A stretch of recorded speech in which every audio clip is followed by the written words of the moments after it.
is great. So you mentioned earlier that we were doing this tech conference back in September, and we're in our eCam headquarters. Everything is going along swimmingly, and all of a sudden, Cox Cable decided to just not work in the middle of this important event. There's a couple thousand people like ready to see what's going on, and normally these things happen. It's a blip. It's a 5 minutes or 10 minutes blip or whatever. No, it was like the whole rest of the day. So I streamed the entire second half of a multi-thousand person conference with an iPhone 12 because Speedify kept it going.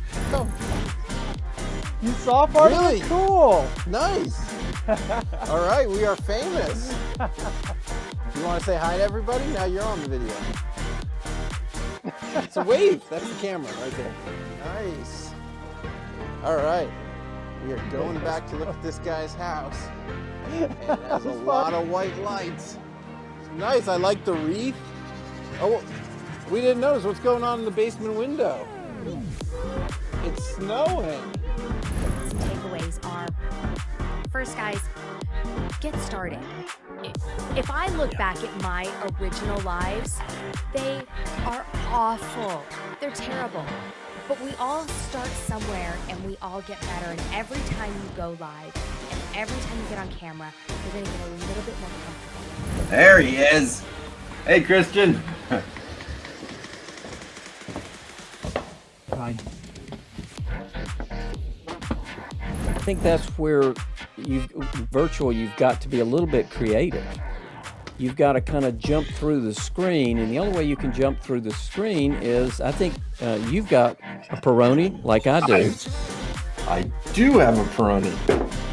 And in a few minutes, I think, or maybe now, we're going to open it, but we can share the exact same beer together and we can talk about it. And all of a sudden now, we've reached each other at a deeper level. But it was like a hard drop. Stream ended. Concurrent viewership halved or thirded. Is if you lose internet connection, even if you have a dedicated, how fast they go. Yeah, they'll switch to Netflix. There's too many entertainment options. So I was sitting there like the first time it happened. What can I do? And I looked over at my backpacks of the gear that runs on Speedify. You paid for a year of it. You can use it on any computer or device. So I just pulled out my one of several hotspots I have, hooked it up, cranked up Speedify, and it has never been a problem since. And lo and behold, you've got one microphone in there, you've got two dongles in there, you've got an Ethernet there, and you've got Wi-Fi running on the thing as well. If only we had some software that we could bond all those signals together and broadcast over. Hey, guess what we did? We started using yours. Others I don't think are available, but we haven't used others. But what we did was we used the Speedify software at a command line level. So it's not running a whole UI which is starting to drain resources. It's really very, very base level. And the really clever people at the BBC got it all working. And we're now presenting whole programs every single day of the year have been presented using this technology. All our weather reports from our weather presenter are done on them. Oh, we're actually at an hour here, but if you don't mind, I'm happy to keep going. I mean, this build's going to be done in like a minute, so. But here's the build. I don't have a power cable, unfortunately, or I don't have one readily available, but this is what it looks like. Nice. Good to go. We're using software like Speedify to bond our internet connections. So we're using both the iPhone 12's cellular connection, and it's connecting to this Android phone in my hand and using its Verizon connection. So hopefully we get good video even though we're walking around in West Philadelphia. We also talk about stuff like, how to run your business with live streaming. And I think Nate's gonna have a lot of insights. You gotta slide over that way. You're about to walk on the railing. A lot of insights because he's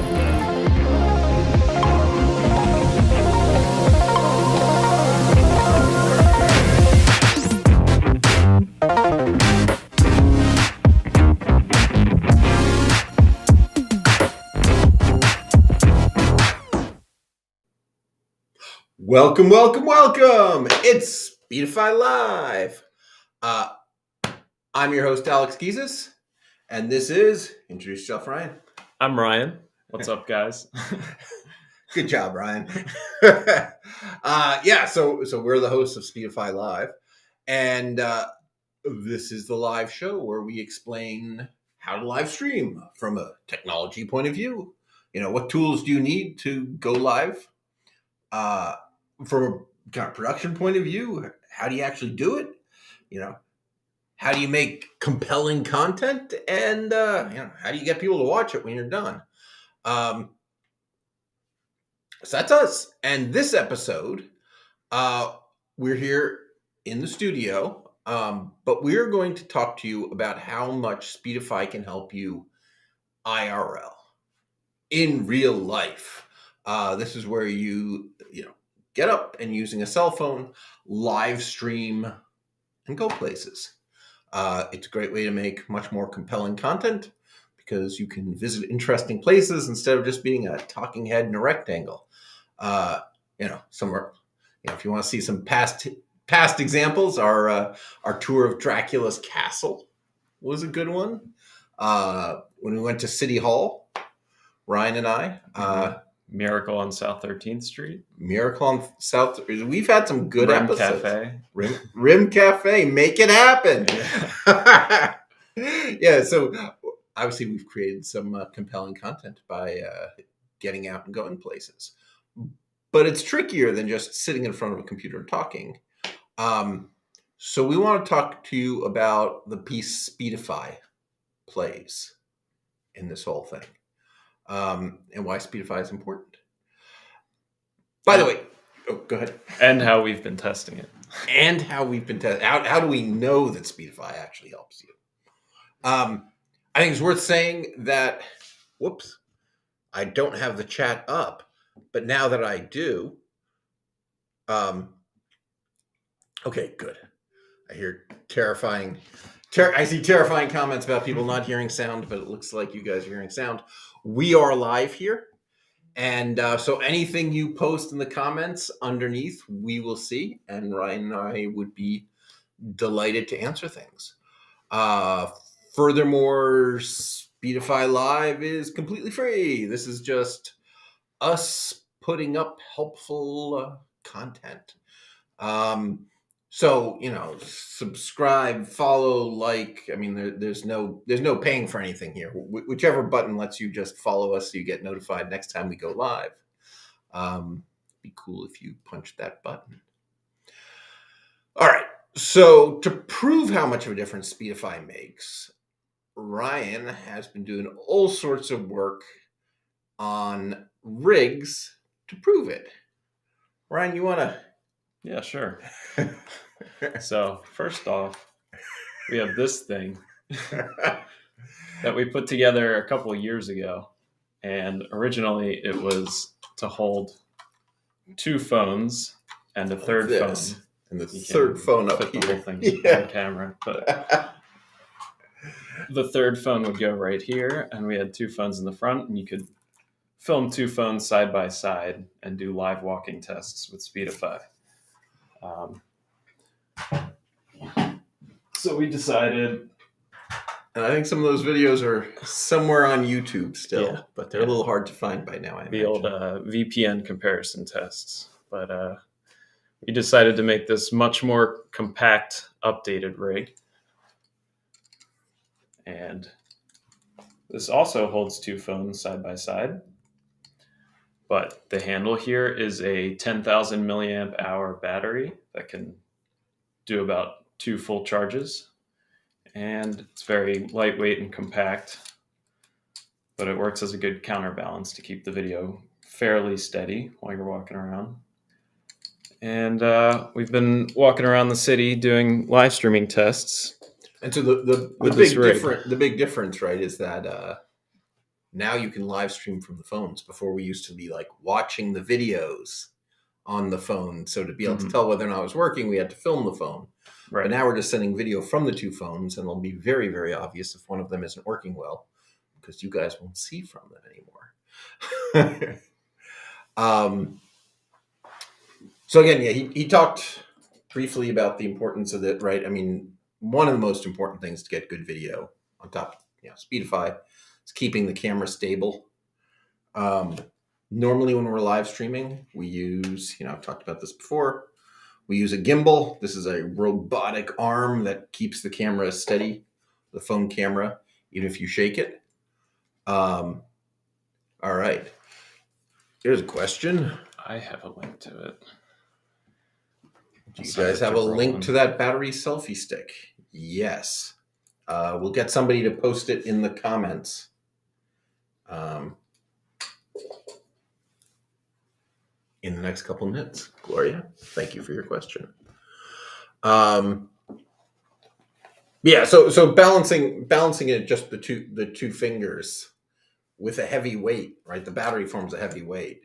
It makes a big difference, right? That counterweight stops the phones from, swinging around too much.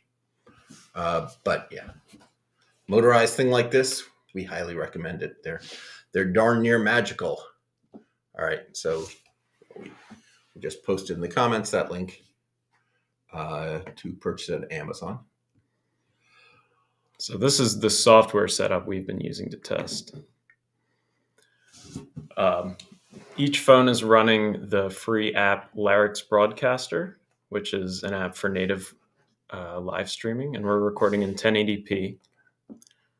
And we have two iPhones side by side. Phone 1 has no Speedify. It's on a single connection. And phone 2 has Speedify on the right side. And it's running Speedify to combine two connections, either two cellular connections or one cellular connection and a Wi-Fi connection. And then each phone is uploading the Larix Broadcaster stream via RTMP to a live stream hosted on Dacast. And we're embedding the two Dacast live streams side by side in OBS Studio and uploading the OBS stream to Restream. So why are we using Dacast? Can we talk about that for a second? Because that's not one of the tools we normally use. Yeah. So the reason we're using Dacast is because we tried it first without Dacast. Originally, we tried doing the phones side by side just directly to Restream Studio. And we found out that Restream Studio doesn't allow us to have more than one RTMP stream in the studio. So we could only do like the WebRTC browser streams. Right. So Restream Studio, most people who join it are, in the browser, but you can have up to one guest coming in on RTMP, and then Restream Studio can, send it off to all these other sources via RTMP, but it can only take in one RTMP. So for us, it turned into a huge problem. Yep. And Dacast allowed us to host two RTMP streams on two different servers and then embed them out in OBS side by side. All right. So Albert wants to know, hey guys, how you doing? We're doing good, Albert. Thank you for asking.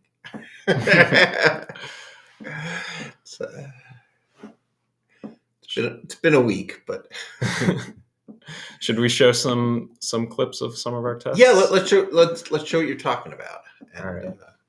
Give them so some these, good looks these at were the stairwells of this building. Some of our first.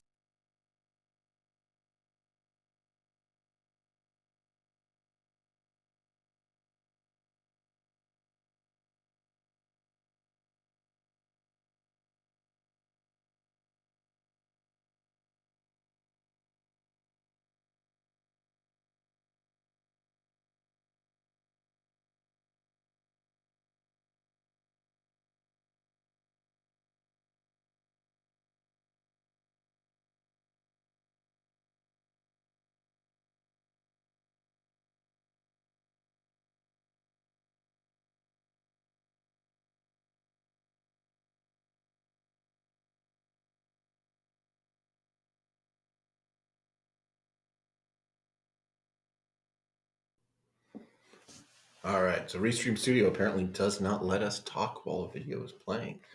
Tragic. But so what you saw was the exact same software left and right, except the side on the left did not have Speedify.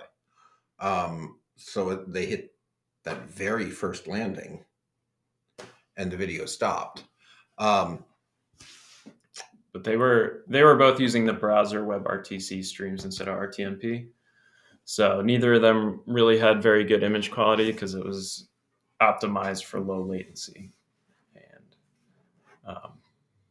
but the important thing is Speedify kept the Speedify phone connected. Yeah, we continue to see. We've had a guest in the last 3 weeks who was talking about doing RTMP in the browser on the phone.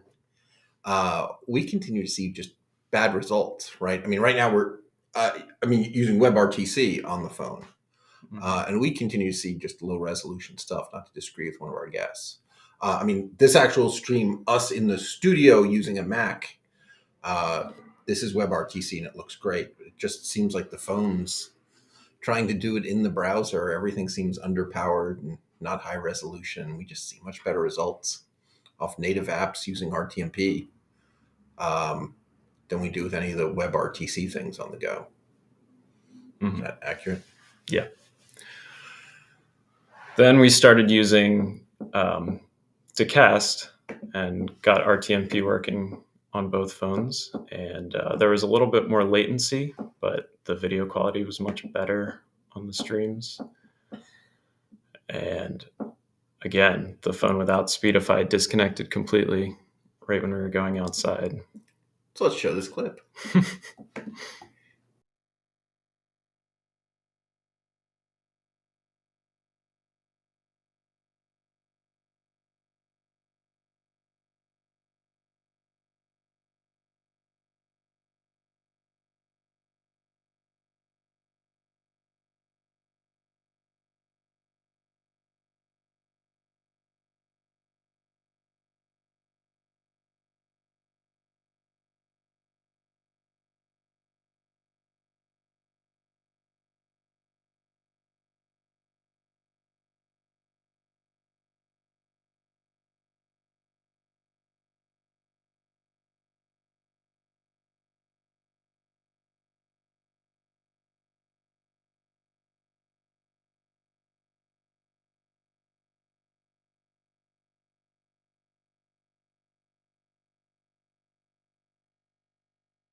All right. So the no Speedify did better that time, right? It made it to the bottom of the stairs before it broke when you got to that steel door. But Speedify kept going the whole way through. Should we talk a little bit about what is Speedify doing? Why is it able to help? That's a great question, Alex. That would be exciting to hear someone else answer it instead of me. Or are you throwing that back at me? I think it's all thanks to our channel bonding technology and streaming mode. Yes. So what Speedify is doing is it's connecting back to one of our servers on both the Wi-Fi and the cellular. And if you're on some other computer, however many connections you have, and then packet by packet, it can decide which internet connection to send things on. So you can start streaming on the Wi-Fi, and if the Wi-Fi gets bad, it can move it to cellular without having to chop things off and change IP addresses the way phones normally do when they lose Wi-Fi. And in fact, if you hit the edge of Wi-Fi and there's this, there's usually this dead zone where you're technically still connected to the Wi-Fi, but it's at this speed of 50 kilobits or something, which is potentially too slow for a phone call, much less video. And the phone will hold on to it, and you're offline. So Speedify can detect when that's happening, and even if you're on this terrible Wi-Fi connection, it'll just use the cellular.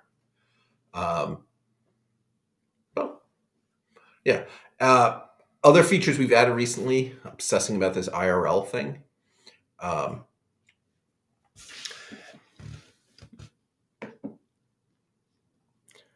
right. Albert's asking, any examples with audio comparison video? Not yet. No, yeah, and the reason is it gets tricky because if the two are streaming back audio and one of them has good audio and one has bad audio, you can't really tell which one it was. Without some really clever thing, we'll send all the audio from this one to the left channel and all the audio from that one to the right channel. But now we're really editing the videos, and you wouldn't be able to tell the difference without headphones. So yeah, side-by-side audio comparisons are tricky. So we just did them without audio, to be fair.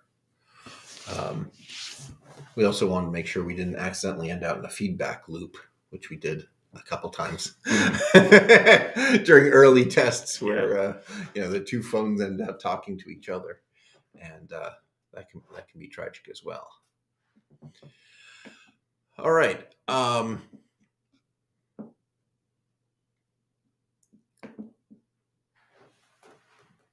What were your connection priority settings while testing? It was your phone. It was my phone. Speedify. So I believe it was actually set to Wi-Fi as secondary and LTE as secondary. Because the Wi-Fi was a hotspot coming from this Android phone. Right. Because you can do that kind of magic, right? Best way to get two cellulars on an iPhone. You use the cellular built in, and you join the hotspot off another phone. Just make sure you have, a plan that allows tethering. Android phone, hotspot. So that's what I did to make them equal priority. So one thing you want to do is if you're playing around with hotspots that are really LTE, you still need to go in and change the priority on the connection to secondary on the Wi-Fi. Because Speedify by default assumes that Wi-Fi is cheaper, both uses less power and costs less. Why secondary instead of primary? I could have gone the other way. It would have made no difference if I had instead taken the LTE and made it primary. As long as the two are the same priority, they would have behaved the same. Both primary or both secondary. Right. So hello to everyone saying hi and hello. We see you, and we are here to answer interesting questions about technology of live streaming and Speedify and things like that. Yeah, we should show that. So we're going to just show you the... right now, we're streaming through Speedify, of course.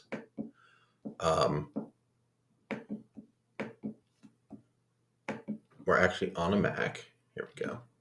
So this is Speedify running on this Mac that's right in front of us.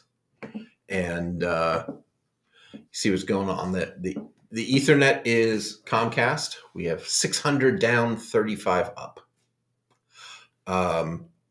Then the two other internet connections are Pixel, which is the hotspot off this Pixel phone, and Cellular, which is actually the iPhone that I have tethered to this computer, and it's acting as both a cellular modem for the computer, and Speedify recognizes it.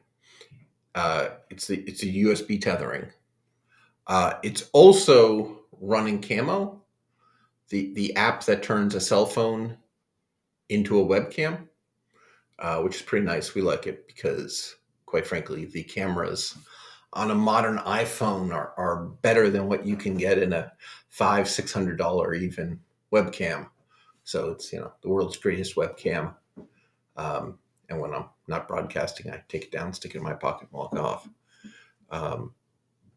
Just make sure you turn on Do Not Disturb. Oh, look at that! Something happened. The hotspot here disappeared. Oh, I wonder. So yeah, the Mac just for some reason gave up on the hotspot on this phone and decided to switch to the office Wi-Fi, which is fine, although it's actually the same the same Comcast connection. So if that connection gets clipped, Not quite as brilliant a move as the Mac probably thinks it is, because they probably both go out at the same time.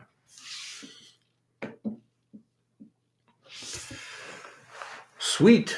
Camo, you say? I was actually just thinking about possible virtual webcam services today. Yeah, we're happy with Camo. It's by Reincubate. Reincubate Camo. Yeah. Reincubate is the name of the company. It's pretty nice. Should we show it? Yeah, we can show that. We'll show it to you, although we're about to get into one of those mirror things when we show it. But hey, that's cool. So let me switch windows and show you Reincubate Camo Studio. So what you see down the left side are essentially all of the settings. So by default, we use the wide, but the cell phone has other lenses, and so that's the ultra wide lens. And there's the telephoto lens. A little too close.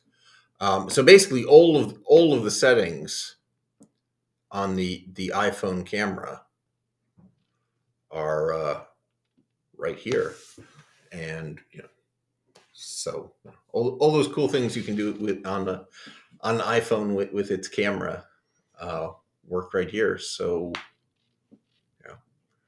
you don't need to buy some expensive camera, although it does mean you can't use your cell phone during the live stream. Also, put your phone to do not disturb. If a phone call comes in, Camo's video is stopped while the phone is ringing. Nothing they can do about it. That's how iPhones work. When I talked to Camo about it, they suggested, and I did it, I use the shortcut app in iOS to, at 4:50 every Tuesday and Thursday, since that's when I normally stream, put my phone to do not disturb. So even if I forget, the phone will be switched to do not disturb, and I will not get a phone call in the middle of a stream.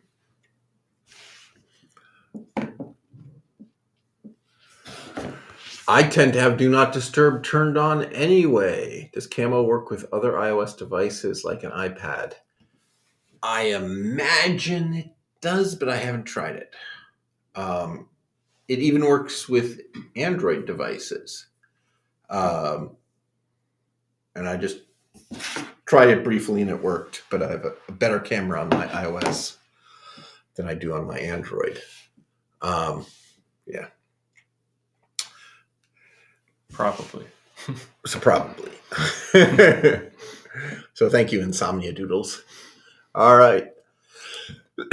Albert is asking, have you done a Camo NDI HDHX stream with Speedify? I believe it works equally well. Your thoughts? We have not done much with NDI. We need to do more with NDI. It seems to be coming up a lot lately, and people keep being shocked that we don't use it. So something we should try out. We'll try it out. Future stream idea. All right. Yeah, so one of the things that we've done with Speedify recently, kind of last year, is that it detects what look like live streams. Like we look for the RTMP port. We look for, packets going to the Twitch video servers, things like that. And we've got a long list of rules. So we generally successfully recognize when there's a live stream going. And Speedify immediately does a bunch of things. Here, we'll pull this up here. So you see the streams here. There we go. It recognizes Restream's running, and it shows up twice, and that it probably one is things coming in, one is things going out. Right? Things are sort of complicated with Restream. It's just right. There's things going both ways, and yeah. So it hasn't saved. Oh yeah, no. All right. Oh, the connection failover. Yeah, Right? 2 failover saves. Nice. Or Yes. one for each. So I think that's where something happened to the Wi-Fi there, and the computer switched it. And we didn't need to worry about it because Speedify just kind of dealt with it. But Speedify does a couple things when it realizes that you're in the middle of a stream. Sorry, I don't know how to use a computer. One, it prioritizes it. Packets that are part of the live stream go through first. So if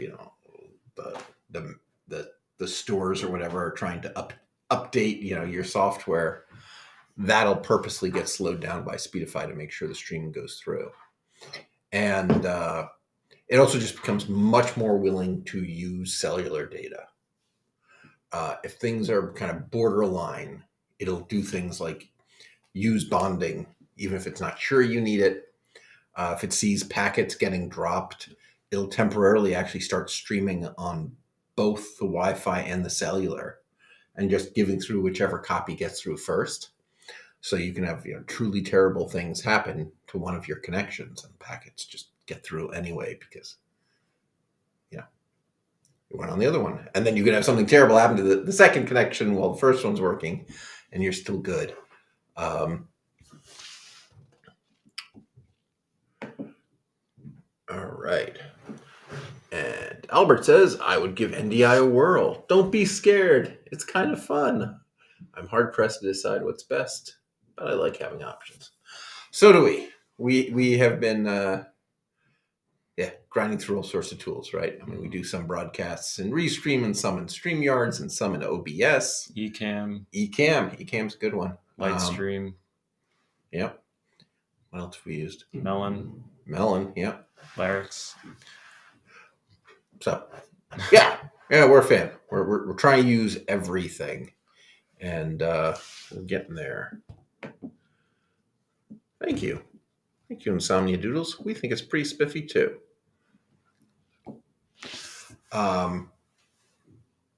So cool.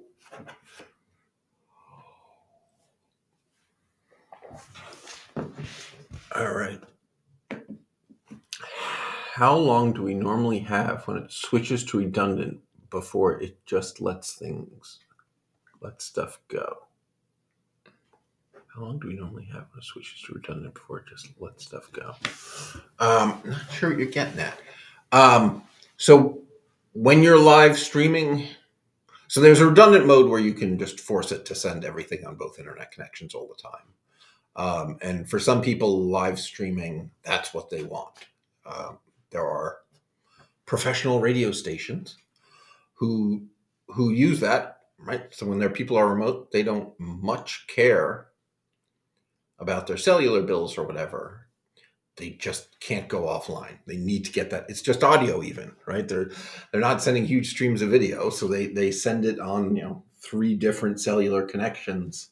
As long as one gets through, they're still on the air. But when you're in streaming mode, the software decides, hey, look, it looks like we're losing some packets. I'm going to go to redundant mode. And it just does it for as long as it sees a problem, as long as it thinks it'll help. So you might be redundant for 10 seconds when you have a rough patch, or maybe the whole live stream if you're in a bad spot. It really, once you're in that streaming mode, it's making smart decisions on the fly.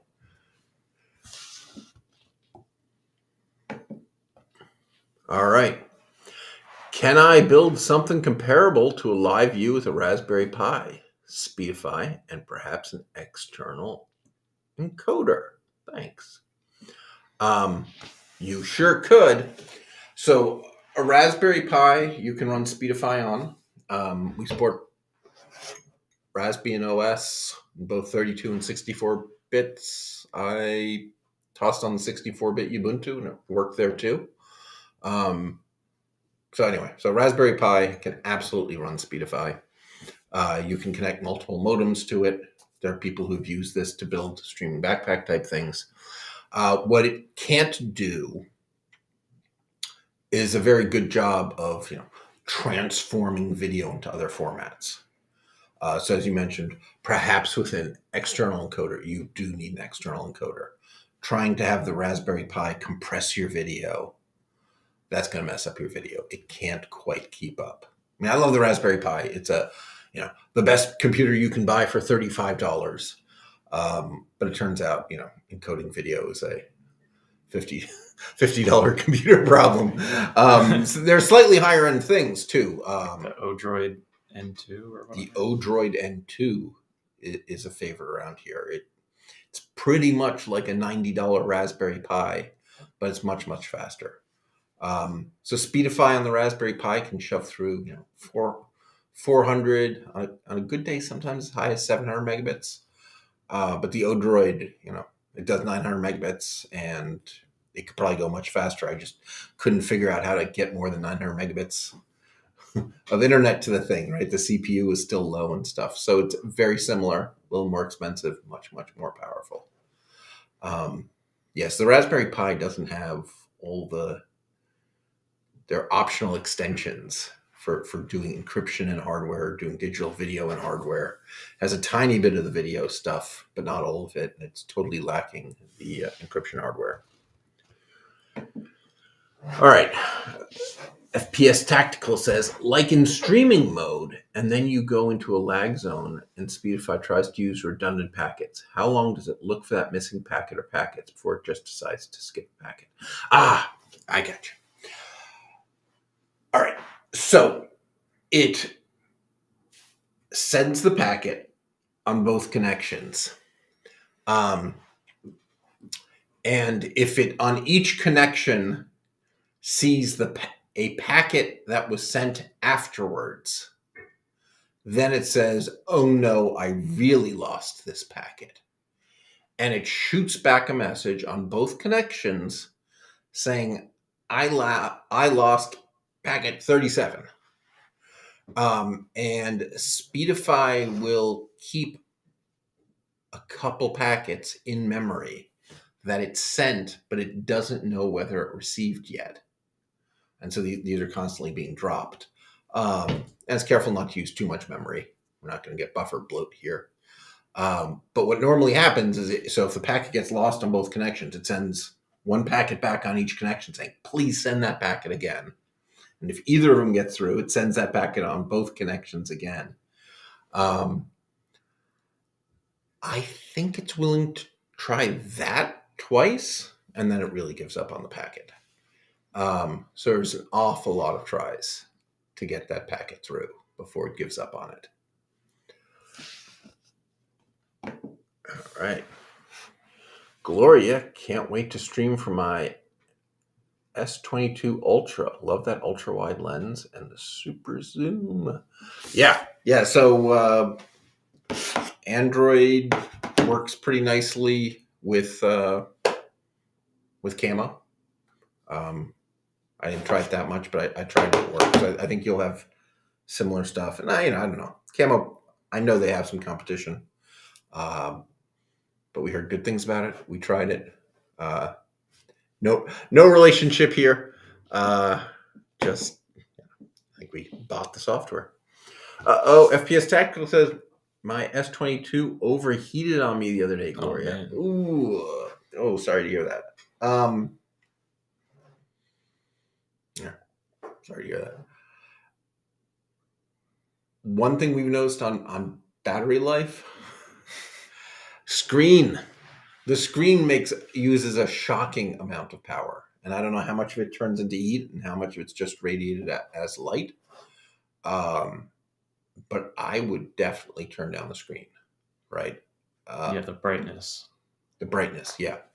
Yeah, so my iPhone 12 can stream for 40 minutes at maximum brightness, and it's not at low battery after an hour and a half of streaming if you have it at minimum brightness. I gotta think some percentage of that is heat.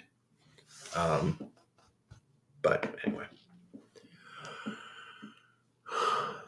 Yeah, what are you using for? Yeah. So yeah. The other thing, you've got to try this stuff. Although that's dangerous too. That last broadcast of ours, what happened, we cut out in the middle, and the reason was that Ryan and I had done so much practicing beforehand that we ran down the batteries on the phones, and though we charged them for half an hour again before we went live, the one phone got a low battery warning. And low battery warnings on iPhones stop the video until you acknowledge it. If there's a setting, I can't find it. I don't know. iOS just does not have the religion that live streaming video is more important than probably anything else.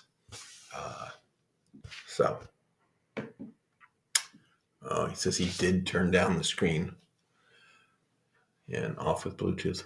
All right. I'm sorry to hear that it overheated. Yeah.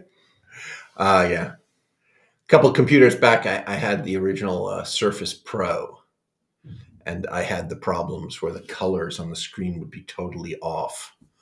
And people demonstrated successfully that all you had to do is put the computer into a freezer. And I tried it and it worked. You put the computer in a freezer and the colors go back to normal. So yeah. All right. We're about condensation. Oh yeah. Yeah. It sounds dangerous.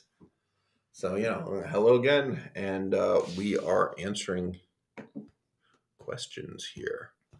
Oh,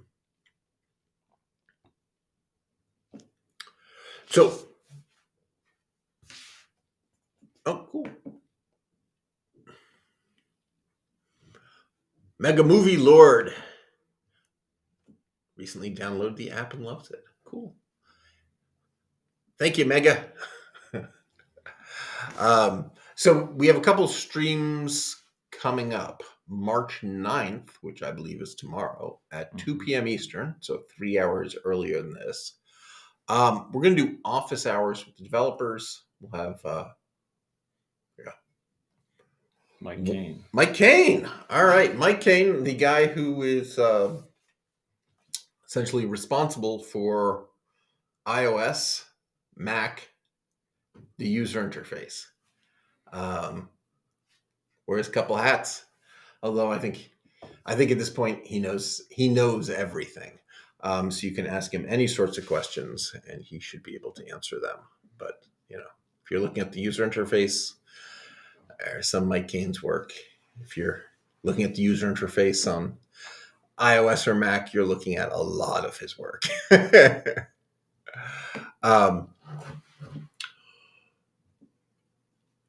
Would we recommend the Odroid N2 over the Pi to run Speedify? So it's interesting. The problems. See, yeah, I probably would. Depends what you're trying to do. Yeah, I mean the Raspberry Pi, it can get up to 400 megabits on the Raspberry Pi. Bothers me that I can't max out the 2 gigabit data bus. But let's be honest, you guys, you're live streaming. You're probably really lucky to get 20 megabits. And you're probably not getting within 5% of that performance that bothers me so much. I think the Odroid has enough horsepower that you probably can do some massaging of the video and be just fine. So you probably have a lot more freedom if you go with that. All right. And the discussion keeps going. I guess the YouTube comments, getting some real community going here. So FPS Tactical, he had a Samsung S21 that never overheated for him, but his Samsung S22 overheats while live streaming. 5 connections. Yeah. Okay. Yes, Mega. Anyone can ask up to one question in the comments, and you just used yours. No, I'm kidding. Yeah, no, you just post them in the comments, and we see them and answer them. All right. So FPS Tactical is running 5 connections, trying to get 3 to 6 megabits up, but wondering if the CPU-wise handles old things that Speedify does. This is on the Raspberry Pi. Yeah, those sort of speeds should be fine, right? I mean, 6 times 5, that's 30. Yeah, I mean, I think that would be fine. Yeah, I think that would be fine. If all you're kind of doing is Speedify and moving packets around, I don't think it would be 10% busy at that point. Right, feature requests. If there are things you want to see in Speedify in the next version or whatever, throw them out. We are looking for suggestions. Yes, on the Pi, but I go into lag zones all the time. Yeah. But I'm not sure that more CPU power necessarily would help you if your problem is, are you going into places where the connections are that terrible? Mm-hmm.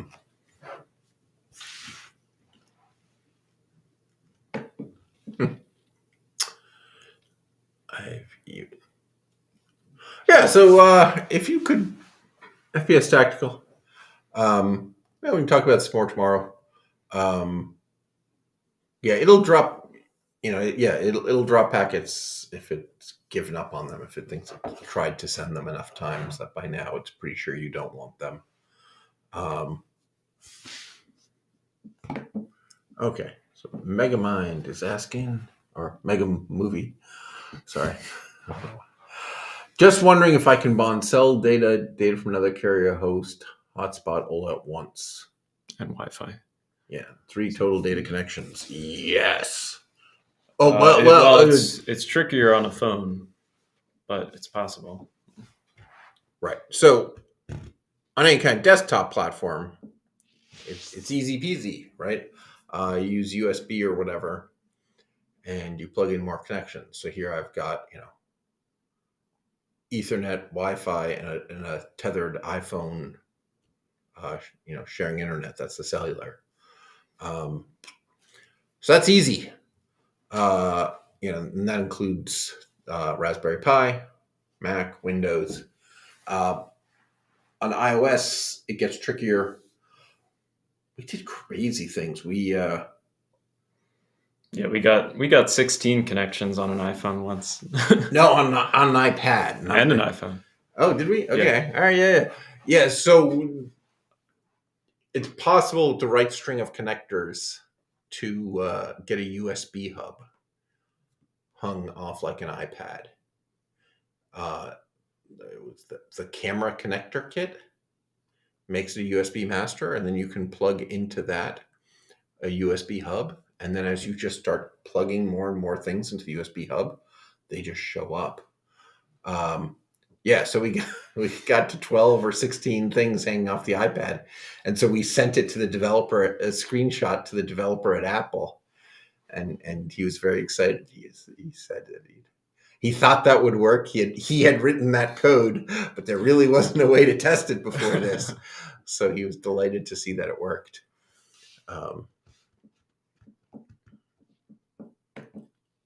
Feature request. Adjustable buffer for packets. Yeah. Yep, I hear you.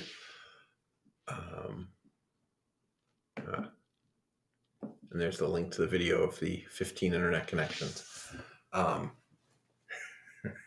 Should you go bring the crazy rig over? Yeah. So how do you... Well, that was for a different thing. That was for 10 phones. Oh, okay. This is 10 phones. So how do you test 10 phones? We showed you this rig, which lets us test with 2 phones at once. But how do you test with 10 phones? I think you probably hear them knocking. I just sent Ryan.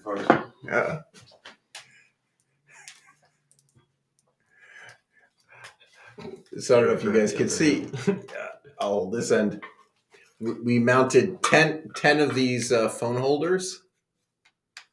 So you can put a phone in each one of these 10. And then every one has an appropriate, USB-C or USB mini or lightning cable to them for the appropriate phone. And they'll run down the pipes and out to here where we have all of the cables. And so, yes, crazy rigs. We spend more time on them than you would imagine. But if you're saying you can combine all these internet connections, you got to find out if you can.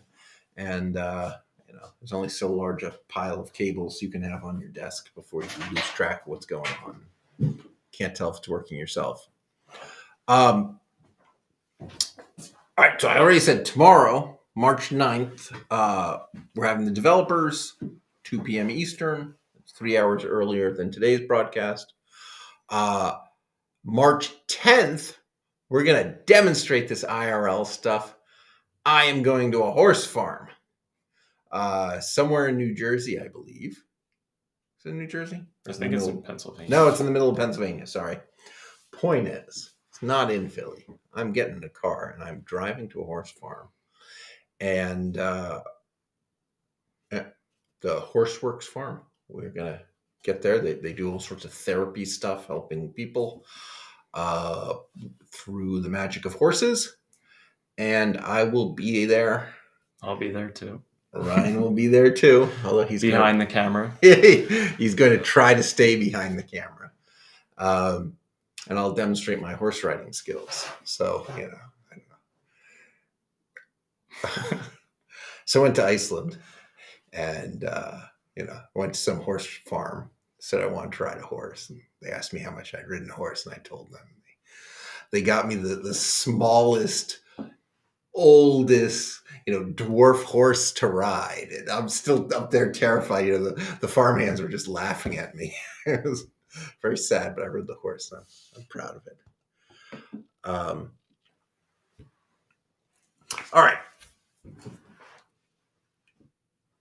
I'm in Asia, and the default fastest server connects to Singapore, and that's not stable and practically unusable for professional live streams.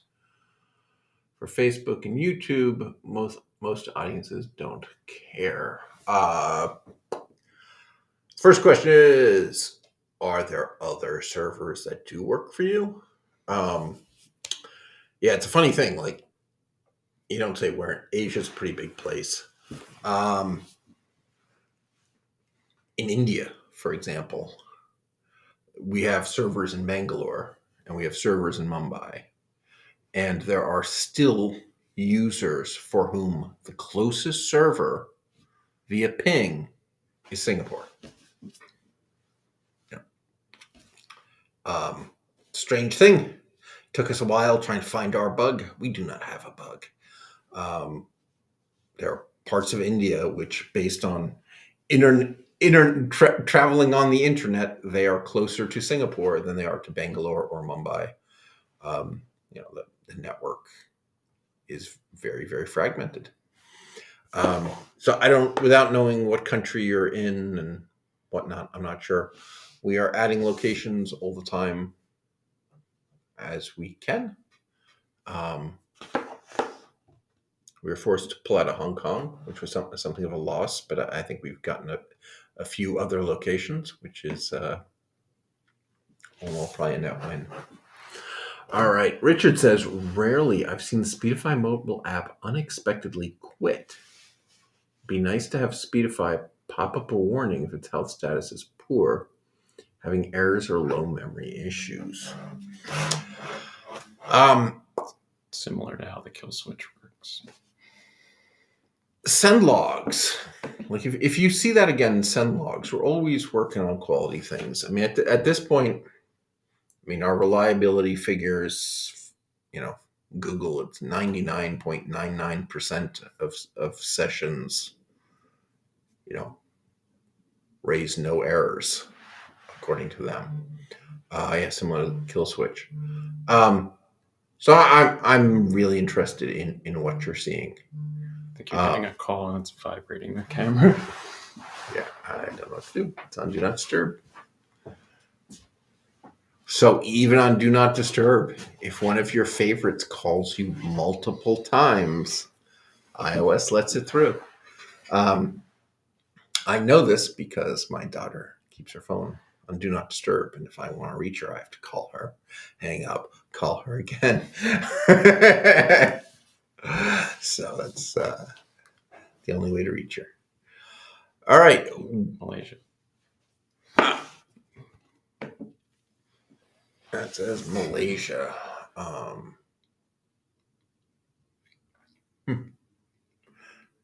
Yeah. I contact support. I mean, Malaysia. I mean, Singapore is there. That doesn't sound like a wrong decision to me, actually. I wonder if the combined speed of your internet connections are still just not that hot. Yeah. So email to support@speedify.com. Actually, best is to do it from in the app, preferably right after you've seen some problem. From the menu, there's a generate logs or contact support. I think generate logs. And it will make a zip file with all sorts of information for us and start an email to support@speedify.com. And if you could fill in just a little bit about what sort of problem you're seeing, to help people know what they're looking at, that would be really, really helpful. All right. So Gloria says, I love the streaming test feature before I start a stream, but is there a way Speedify can send a notification when I should lower the resolution? So I'm moving about if the connection gets bad. Excuse me. Yeah, it's tricky, right? So on Windows and Mac, the desktop platforms, we actually are showing notifications now, warning you if you're hitting limits, too much CPU or not enough memory. Interestingly, most of the time, if you're on a desktop platform, the right answer is close some web browser tabs. It's usually not adjust your resolution. It's usually you've got too many tabs open and you close a bunch of tabs and then your streaming gets better. So in fact, a checklist item probably should be to close every tab you're not using during your live stream before you go live. It's just tricky because, you're live streaming and things popping up in the middle are a little can be annoying. They can throw you off. So one of the things we're playing with is how much we can integrate with some of these video players to, without bothering you, tell the other app. So we're experimenting with OBS right now. Nothing to show yet, but the idea that you can tell OBS this isn't fitting. Switch to 720p. And it looks like that would help. And yeah, so we're constantly doing different specials to help different regions of the world. We have sales. Sometimes we give away large amounts of free data, and yeah.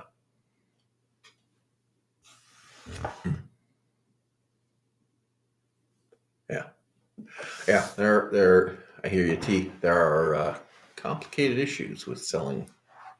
Yeah, unfortunately, we have some very real costs running Speedify.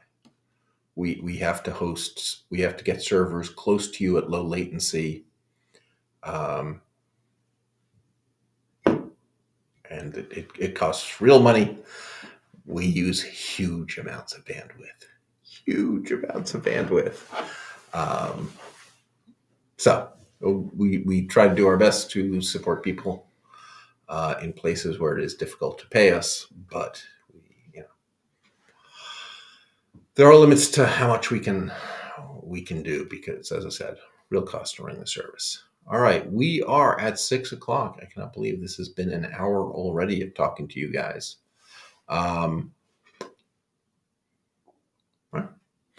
I think that's a wrap. We will be back, 2 p.m., which is now 4 hours earlier than the current time tomorrow.